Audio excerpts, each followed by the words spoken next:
Well, it's pretty hard to do that when all you've got is just fucking dullness and drudgery around you all the time and no fucking let up. And that's what I see around here all the fucking time. And a lot of cities are like that. Yeah. A lot of cities are like that, you know, and even in cities where there's a bit of culture and shit going on, most of it isn't that. Most of it is just fucking drudgery and misery and depression and By design. you see it all the fucking time, you know what I mean? There's a Just very small percentage of people that can actually sit back and say, I'm alright, Jack, and actually fucking truly believe that and feel confident. Do you think anything is here knowledge by accident? Or do you think anything is here by design? On purpose? Somebody, some force, designed everything. Everything that we're aware of, everything we perceive, has been designed and created. Or did we create it? Well, yeah, I mean, it's true even of even of nature when you go out in the countryside. Yeah. It's been you know, unless you go to some fucking far flung region of somewhere unexplored. Mm-hmm. And you can't. Most people can't afford to do that, or I've got the inclination to go because they've got too much shit to be getting on with in the fucking misery where they fucking live, which they're choosing to call someone else because they get to have a Chinese on a Thursday night, you know what I mean, and watch the football on a Wednesday night on Sky, and go to the pub. Yeah, so for bread and circuses, although you can't fucking smoke it. You know, the people will accept slavery just so long as the slavery is nice enough that you can get bread and circuses, make a few choices, because don't forget your time is limited anyway. So you do, I suppose, and a strange counter product of that is that you do learn to value things, don't you? Because when you come across something that's different, that's actually saying something, or that's good, or inspires you, or whatever. Well, there's a methodology in it. Those that are in work, if they want to do something for themselves, they have to wait till they're not in work. So in a way, all their hours are more productive during their waking time. Now, I don't want people to think that because you're not got a job for someone else that your hours are not productive, because there's some people, are self-employed and they're, twice as productive. All I'm saying is, when a man what is productivity? I mean, what is it? Because right. Well, it's products, isn't it? Productivity. Products. No, well, it's all beauty's in the eye of the beholder, isn't it? And the product is either something that somebody wants you to make. Yeah. Because they can see the benefit of it. Yeah. For them. Yeah. And maybe for other people as well, but not always the case. And a product can be something that just one person does on their own, you know what I mean? It could be the product of their actions today. It could be very little on that day, or it could be, but it could mean something really important in a few years' time, or a couple of weeks' time, and Well, to just look at things minute by minute, moment by moment, is one way of reflecting on our time here. This is it. Looking at it in larger time frames to see whether that's productive is another way of looking at it. All I'm saying is that, you see, some people deserve some productivity. Some people work hard, and therefore it's folly, isn't it? A lot of it. If you yourself was going to help somebody, and you could say you've got two people, and one person's helping themselves to get there, i.e., you're a DJ and they're getting their own speaker boxes together and they're collecting records. The other person's doing nothing. They're not promoting the event. They're doing nothing. They just turn up on the day. Which one to you is more productive and therefore more useful within the scheme of the things you're trying to achieve? Well, you can't really tell until the end outcome, can you? Which is whether the thing is a success. Because I think some human beings have forgot that we're still in a world of achievements have to be made. We're not there yet. We're not in zeitgeist yet. We don't have C-3PO and R2-D2, doing stuff for us. I view the things, I mean, you can justify anything. It's possible to justify anything, and people fucking invariably do try and justify anything whatsoever. Do you know what I mean? And it's that's That's where. Well, ego can do that. You know, if it's wrong morally, or is it creativity? You know what I mean? Is that a different? Well, can't we align? Can we not align what we do creatively, what we do financially, economically, resource-wise, and everything else? Can't we align that with ethics? Because that was one of my questions about Jacques Fresco. He's of the opinion that only people who know certain scientific things are worthy to run this society. That would surely make sense if the law was up to it and the law was doing its job, because the law should already do it. I think the law is kind of doing its job. And the problem, what was once the problem of the government is now, having through reflected over time, those that realise it's our problem as well. If we're not in it with them, then we're against them and everything that they're trying to do. However, I have seen slow and gradual reform and changes. Yes, it isn't happening immediately. But here's something about life that all of us should know anyway, because it's like the times of Noah. Noah was well prepared for the flood.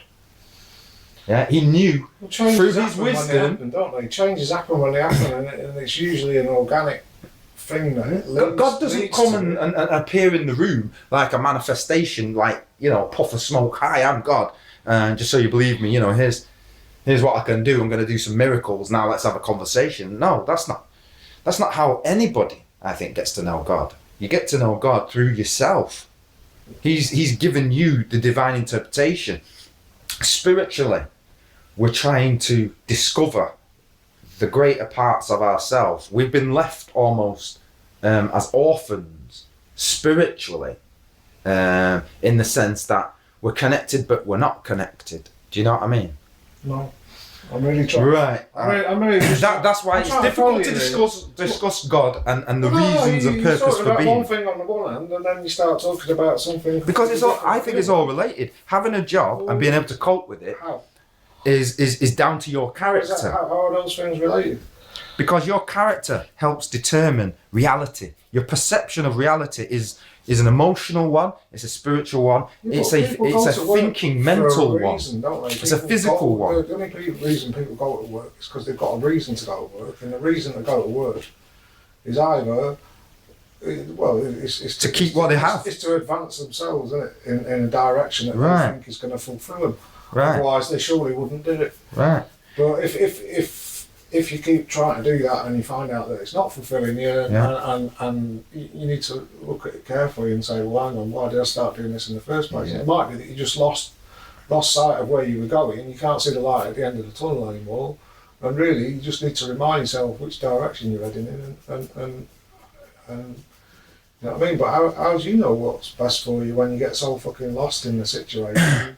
And so run down that you, like you're saying, you lost your compass, you've lost your moral compass, or you've lost your objective, and you're not looking at, the bigger picture, or you haven't written a business plan for yourself, and it's not there at the top of the page. So me assuming that this guy is not working could help me, but then again it could be a hindrance to me if I was to approach him seeking to help him, you know. Obviously, you can't help anybody without first asking them, what's the problem and how can I help? Which therefore infers that they already know what the answer is. Well, is this about, how you felt when they were having the argument and you weren't sure whether you should intervene? Or No, I wasn't going to intervene. I'm a witness to such a thing. I've been there myself. It's me on another day. You know what I mean? When I was maybe a lot younger. I hope he'll get there. It just seems that society these days pulls upon those examples because when the negative occurs... Get where? You know what I mean? Who's to say either of them was at fault for anything? It might just be a situation where they're both being put upon by...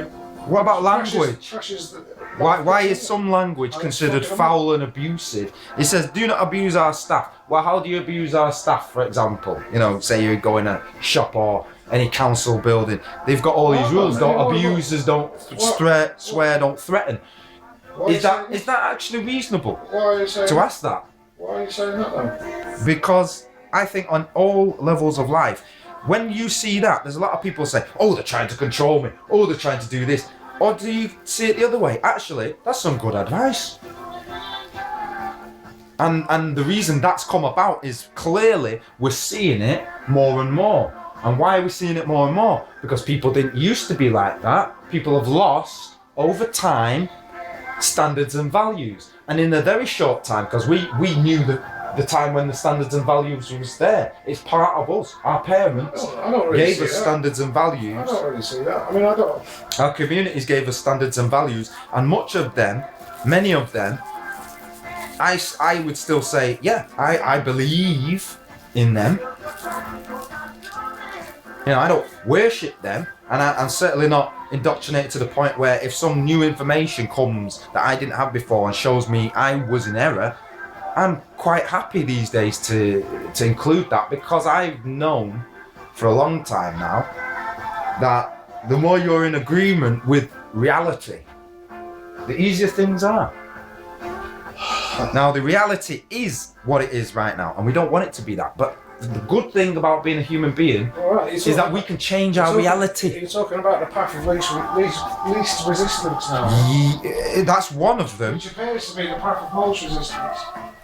Yeah, because the angel that's come to do the job, to put you on the path of correct your character and your behaviour, and then laws won't need to apply to you because in a way you're already in agreement with laws. What angel? The angel of goodness, the representation of spiritual character. We in history have called them angels because it's a concept. It's an imaginary thing. You could call happiness the angel of happiness because it exists and it's there for all, and it's a force and it's a power, and you're trying to define it. Isn't that, you know, you're not just talking about something that people have innately in themselves anyway. I mean, why well, I want people to recognise that the Old Testament, the New Testament, the Quran, the teachings of Buddha, all of these things are exactly that, teachings. You know, you as a teacher, and before we was talking about, you know, being a teacher and teaching people through what? Music. The old music, it has the teaching, so people would learn through that music how better to deal with relationships, or, you know, others have been through this. You know, and this is how you feel. So you don't feel alone.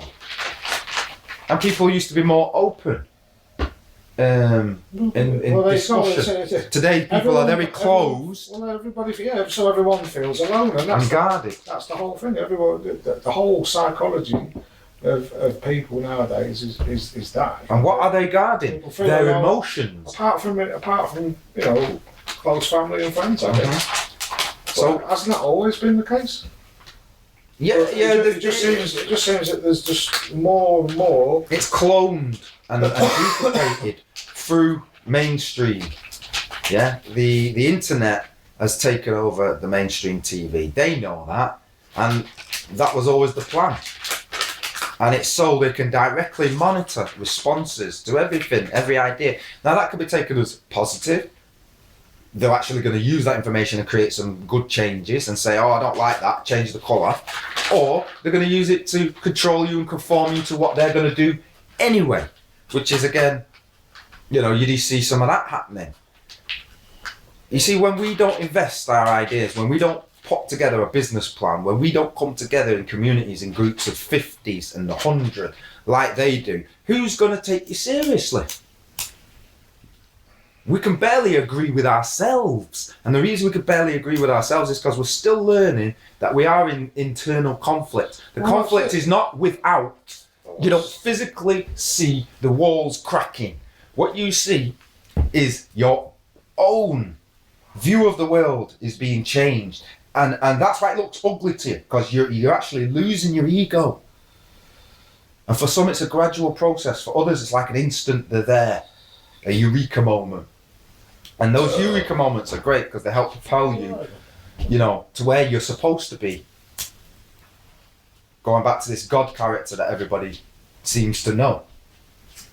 You know, my God hates the people that I hate, and my God loves the people that I love. Well, isn't that just ourselves projecting our belief and giving ourselves a type of comfort so that we can feel better?